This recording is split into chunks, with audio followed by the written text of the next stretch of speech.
కాంగ్రెస్ పాలన ఈ 2.5 3 కాంగ్రెస్ పాలన ప్రత్యేకించి సీఎంగా రేవంత్ రెడ్డి గారి పాలన ఎలా ఉంది? ఎన్ని మార్కులు వేస్తారు?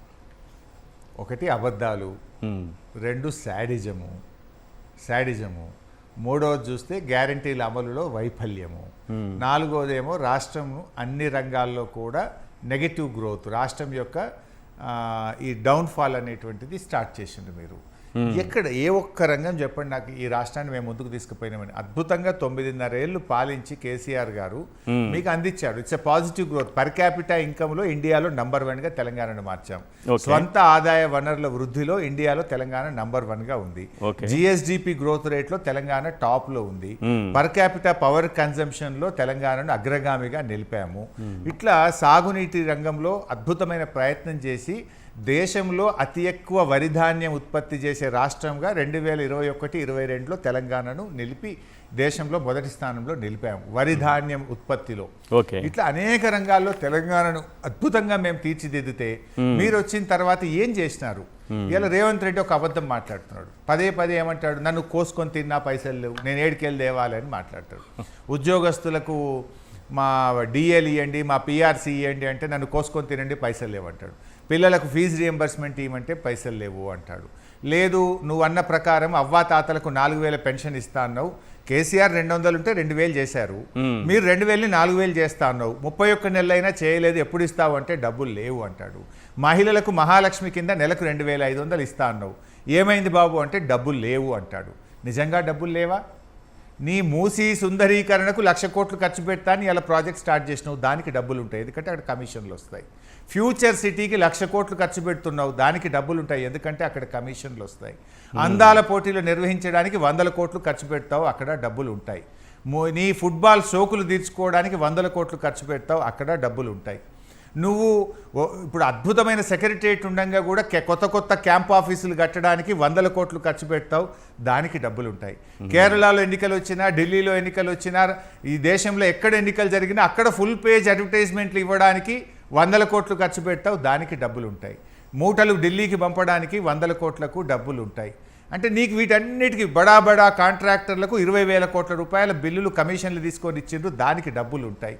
కానీ అవ్వాతాతలకు 4,000 పెన్షన్ ఇవ్వమంటేనో, పిల్లలకు ఫీజు రియంబర్స్మెంట్ ఇవ్వమంటే డబ్బులు ఉండవంటే ఎవరి చెవుల్లో పువ్వు పెడుతున్నారు? ఇది ప్రజలకు అర్థమైతలేదు అనుకుంటున్నావా? అంటే నీకు ఇష్టమైన వాటికి మాత్రం డబ్బులు ఉంటాయి, నువ్వు ఖర్చు పెట్టలేవా? ఇవాళ ఫ్యూచర్ సిటీలో 6 లైన్ రోడ్ వేస్తున్నావు, 1,000 కోట్ల రూపాయలు ఖర్చు పెట్టి 6 లైన్ రోడ్ వేస్తున్నావు, దానికి డబ్బులు ఉంటాయి కదా. మూసీకి నీళ్లు తెస్తా అని 8,000 కోట్ల నుంచి ఖర్చు పెట్టి మల్లన్న సాగర్ నుంచి మూసీకి నీళ్లు తెచ్చే పని చేస్తున్నావు, దానికి డబ్బులు ఉంటాయి కదా. ఎస్టీపీలు కట్టడానికి హైదరాబాద్లో 10,000 కోట్లు ఖర్చు పెడుతున్నావు, దానికి డబ్బులు ఉన్నాయి కదా. అంటే నీ ప్రాధాన్యతలు ఏంటి? నీ 6 గ్యారెంటీల అమలు విషయంలో, పేదలకు అందించే విషయంలో, విద్యార్థులకు ఇచ్చే విషయంలో మాత్రం నీకు డబ్బులు ఉండవు, ఉద్యోగులకు ఇవ్వమంటే డబ్బులు ఉండవు, నీ ఇష్టమైన ప్రాజెక్టులకు మాత్రం డబ్బులు ఉంటాయి. ఇది ఇలా రాష్ట్ర ప్రజలకు అర్థమైంది. ఈ రాష్ట్రంలో డబ్బులు లేక కాదు, రేవంత్ రెడ్డి ప్రాధాన్యతలు వేరేగా ఉన్నాయనేటువంటి విషయాన్ని ప్రజలు మరి ఎన్ని మార్కులు? అందుకే అడుగుతున్నాను నేను. ఇన్ని రీజన్స్ చెప్పారు, మరి ఎన్ని మార్కులు వేస్తారు? ఈ ప్రభుత్వానికి ఎన్ని వేస్తారు? ప్రత్యేకించి సీఎం రేవంత్ రెడ్డి గారికి ఎన్ని మార్కులు వేస్తారు? రేవంత్ రెడ్డి ఇప్పుడు బీఆర్ఎస్కు అసెట్. మాకు రేవంత్ రెడ్డి, అందుకే కేసీఆర్ ఒక మాట మళ్ళీ చెప్పండి. రేవంత్ రెడ్డి 5 ఏళ్ళు ముఖ్యమంత్రిగా ఉండడం ప్రతిపక్ష పార్టీగా బీఆర్ఎస్కు అసెట్. ఎందుకంటే అసెట్ మాకు ఆయన అట్లే ఉండాలి, 5 ఏళ్ళు ఆయనే ఉండాలి, తప్పిపోయి కూడా ఆయన మార్చొద్దు. ఆయన ఉంటే రోజుకు మా గ్రాఫ్ పెరుగుతూనే ఉంటుంది. కాంగ్రెస్ సింగిల్ డిపాజిట్కు పరిమితం అవుతుంది. మీకు ఆ కాన్ఫిడెన్స్ వచ్చిందా బీఆర్ఎస్ అధికారులకు? అందుకే కేసీఆర్ గారు ఒక మాట అన్నారు, నిన్ను మార్చేది లేదు బిడ్డ, నువ్వే 5 ఏళ్ళు ఉండాలని ఒకసారి కేసీఆర్ గారు ఒక బహిరంగ సభలో చెప్పారు. ఎందుకంటే ఆయన మాట నీళ్ళు ఇవ్వమంటే రక్తం అడుగుతున్నాడు. ఇవాళ ఇట్లా కూడా ఒక ముఖ్యమంత్రి మాట్లాడతాడా? ఒక రిటైర్డ్ ఇంజనీర్లు పాపం ప్రాజెక్టు ప్రారంభించిందంటే బెల్ట్తో కొడతా, చెంచల్ కూడా జైలు వేస్తాను ఒక ముఖ్యమంత్రి మాట్లాడినాక ఆ ముఖ్యమంత్రికి కూడా ఓట్లు వేస్తాడా? నువ్వు దేవుడి మీద ఒట్టు పెట్టి, కనబడ్డ దేవుడి మీద అలా రాష్ట్రం అంతా తిరిగి ఒట్లు పెట్టి దేవుడి మీద ప్రమాణం చేసి రుణమాఫీ సగం కూడా చేయకపోతే దేవుణ్ణే మోసం చేసిన ముఖ్యమంత్రిని రాష్ట్ర ప్రజలు నమ్ముతారు ఎవడన్నా? అదేవిధంగా ఈయన రైతు బంధు అద్భుతమైన పథకం, అన్ని కొనసాగిస్తున్నా అంటాడు. 3 పంటలకు 19,000 కోట్ల రూపాయల రైతు బంధు ఎగ్గొట్టిండు. ఒక పంటకు మొత్తం 9,000 కోట్లు ఎగ్గొట్టేసిండు. ఒక పంటకు 2 ఎకరాలు మాత్రం వేసి 5,000 కోట్లు ఎగ్గొట్టాడు. ఒక పంటకు 3 ఎకరాలు వేసి 4,000 కోట్ల రూపాయలు ఎగ్గొట్టాడు.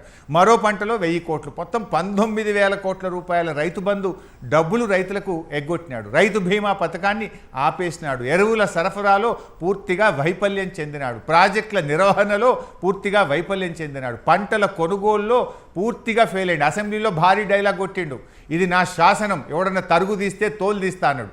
ఇవాళ ఈ రాష్ట్రంలో ఏ సెంటర్ కన్నా పోవాలి, సాక్షి టీవీని కొడతా ఉన్నా 5 కిలోల తరుగు తీసిండ్రు. మరి ఆ తరుగు తీసినందు ఒక్కందన్న తోలు తీసిండు రేవంత్ రెడ్డి. ఈయన తోలుబొమ్మలాగా మారిపోయి ఆ దళారుల చేతుల్లో, మిల్లర్ల చేతుల్లో తోలుబొమ్మగా మారిపోయి 4 నుంచి 6 కిలోల తరుగు రాష్ట్ర వ్యాప్తంగా రైతుల నుంచి మన యాసంగి పంటలో తరుగు పెట్టి ఇలా రైతుల దగ్గర ధాన్యంగా ఉంటే రైతులు కళ్ళల్లో నీళ్లు పెట్టుకున్న ఈ ప్రభుత్వం నిమ్మకు నీరెత్తినట్టున్నది. మరిన్ని అప్డేట్స్ కోసం ఛానల్ ను సబ్స్క్రైబ్ చేయండి. నోటిఫికేషన్స్ కోసం బెల్ ఐకాన్ పై క్లిక్ చేయండి.